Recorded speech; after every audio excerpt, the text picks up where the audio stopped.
সম্মানিত উপস্থিতি হাজিরিন, আর দুইটি আমলের কথা বলবো। একটি হচ্ছে ফজর এবং মাগরিবে আপনারা মুসল্লিরা যারা সালাতে আসেন বা বাড়িতে অনেক সময় মহিলারা করতেছেন, একটি আমল যদি করতে পারে 10টি দাস মুক্ত করার সওয়াব আপনার আমল নামাতে লেখা হবে। কি বললাম? আমল একটি, কিন্তু 10টি দাস মুক্ত করার সওয়াব আপনার আমল নামাতে লেখা হবে। সেই আমলটা কি?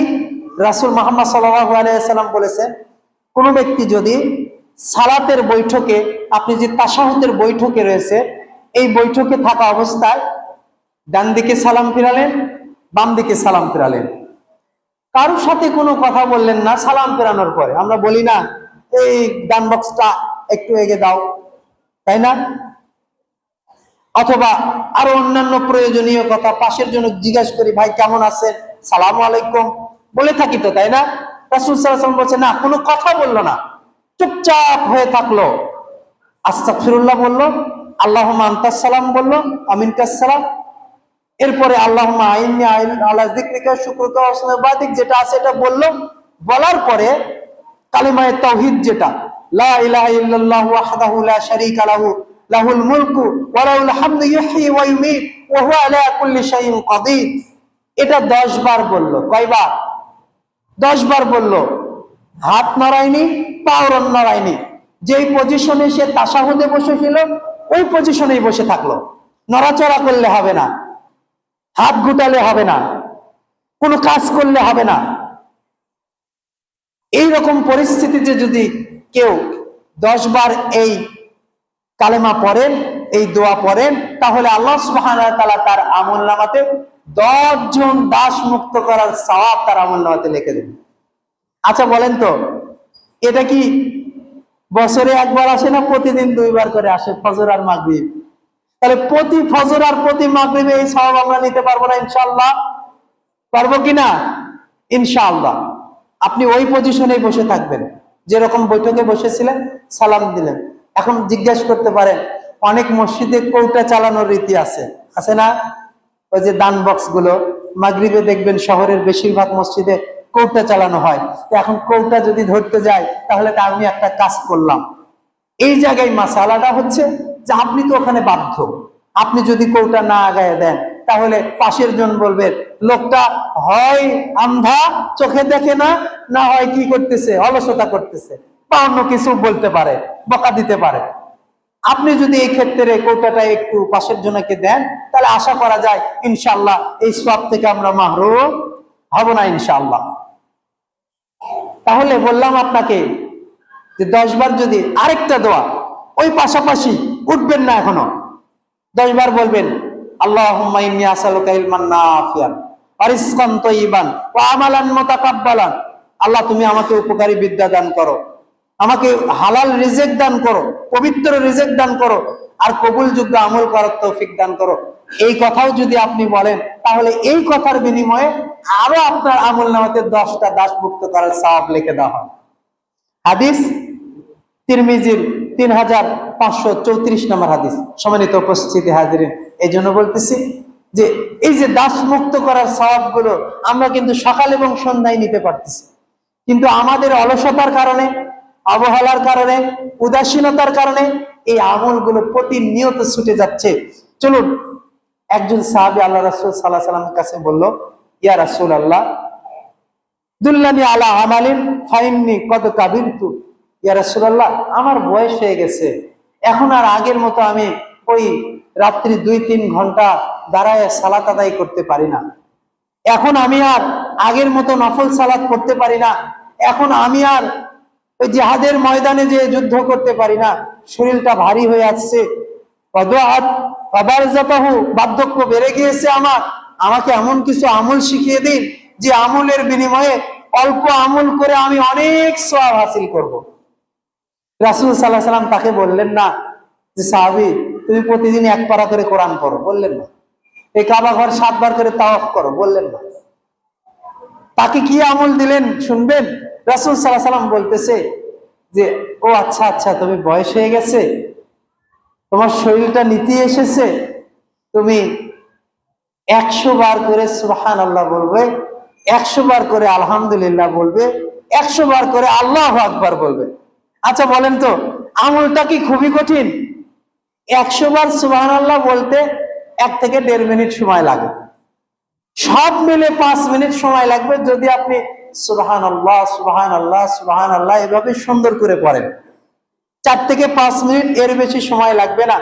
রাসূল সাল্লাল্লাহু আলাইহি ওয়াসাল্লাম যখন এই আমলটি দিলেন, সাহাবী মুখটা একটু নিচু করলেন, মনটা একটু ভারী হয়ে গেল। মানে সাহাবী এখনো বুঝতে পারেনি তাকে কি আমল রাসূল সাল্লাল্লাহু আলাইহি ওয়াসাল্লাম দিয়েছেন। আসলেই তো তাই না, 100 বার সুবহানাল্লাহ, 100 বার আলহামদুলিল্লাহ, 100 বার আল্লাহু আকবার, এমন কি বড় আমল। রাসূল সাল্লাল্লাহু আলাইহি ওয়াসাল্লাম তার এই মনের ভারাক্ত দেখে বললেন, সাহাবী শোনো, তোমাকে যে আমলটি দিয়েছি এর যা কি, এর ফজিলত কি, এর মর্তবা কি তুমি কি জানো? তখন সাহাবী মাথা উঠালেন।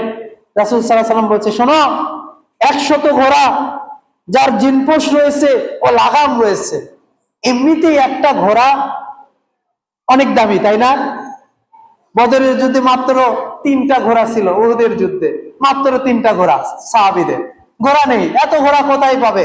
মক্কা থেকে সাহাবীরা বাড়িঘর ফেলে, সম্পদ ফেলে সব চলে গিয়েছে, মাত্র 3টা ঘোড়া নিয়ে যুদ্ধের ময়দানে গিয়েছে।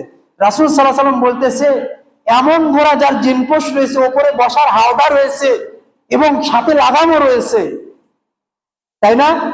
এইরকম একটা ঘোড়া, এরকম 100 ঘোড়া আল্লাহর রাস্তায় জিহাদের ময়দানে যুদ্ধের জন্য দান করলে যে সওয়াব, তোমার আমলনামাতে 100 বার সুবহানাল্লাহ আলহামদুলিল্লাহ আল্লাহু আকবার পড়লে ওই সওয়াব আল্লাহ লিখে দিবেন।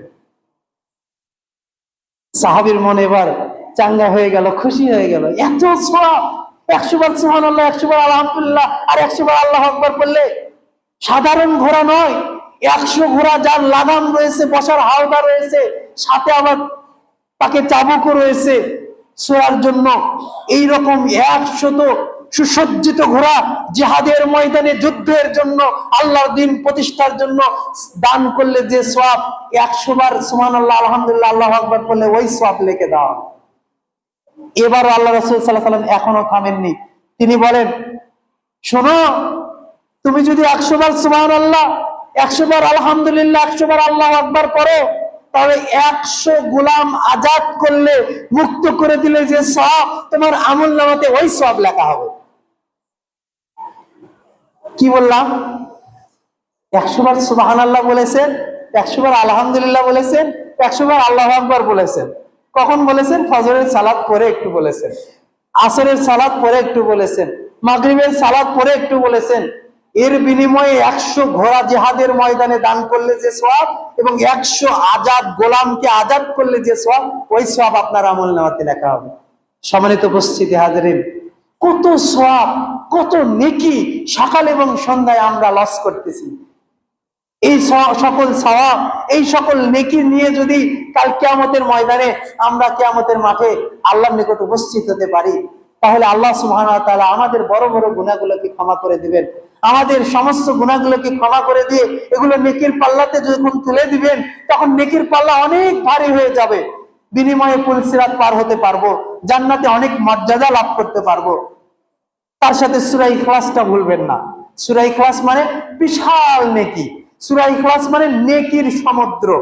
3 বার পড়বেন, 1 খতম কোরআন পড়ার সওয়াব হয়ে যাবে। সূরা কাফিরুন 3 বার 4 বার পড়বেন, 1 খতম কোরআন পড়ার সওয়াব হয়ে যাবে। সূরা জিলজাল 4 বার পড়বেন, ইজা জুলজিলাতিল আরদু জিলজালাহা ওয়া আখরাজাতিল আরদু আসফালাহা 4 বার পড়বেন, 1 খতম কোরআন পড়ার নেকি আপনার আমলনামাতে লেখা হয়ে যাবে। কত নেকি, তাই না? আর সূরা ইখলাস যদি 10 বার পড়েন, সেটা তো আরো বিশাল সওয়াব। জান্নাতে আপনার জন্য প্রাসাদ তৈরি করা হবে। বলবেন, আমি যদি 2 বার পড়ি, 2টা প্রাসাদ, 5 বার পড়ি, দিনে এরকম 5 বার 10 বার করে, 10 বার 10 বার 10 বার করে 50 বার পড়ি, তাহলে আপনার 5টা প্রাসাদ হয়ে গেল। এই প্রাসাদগুলো আপনি যখন জান্নাতে যাবেন, তখন আল্লাহ সুবহানাহু ওয়া তাআলা ফেরেশতারা দেখে দেবে, এই যে তোমার জান্নাত, ওই যে তুমি সূরা ফাতিহা 10 বার পড়েছিলে, এই যে এই প্রাসাদ এই জন্য দেওয়া হয়েছে, অমুক দিন পড়েছিলে এই জন্য এটা, এই জন্য এটা। ফেরেশতারা জান্নাতে আপনাকে ঘুরে ঘুরে দেখাবে আপনার আমলের বিনিময়ে সকল প্রতিদান। আমরা সকলে এই সকল প্রতিদান পেতে রাজি আছি তো, তাই না? এখন প্রশ্ন হচ্ছে, সালাতে যদি আপনি না পড়েন, তাহলে জিকির আজকার করে কি লাভ আছে? শোনেন,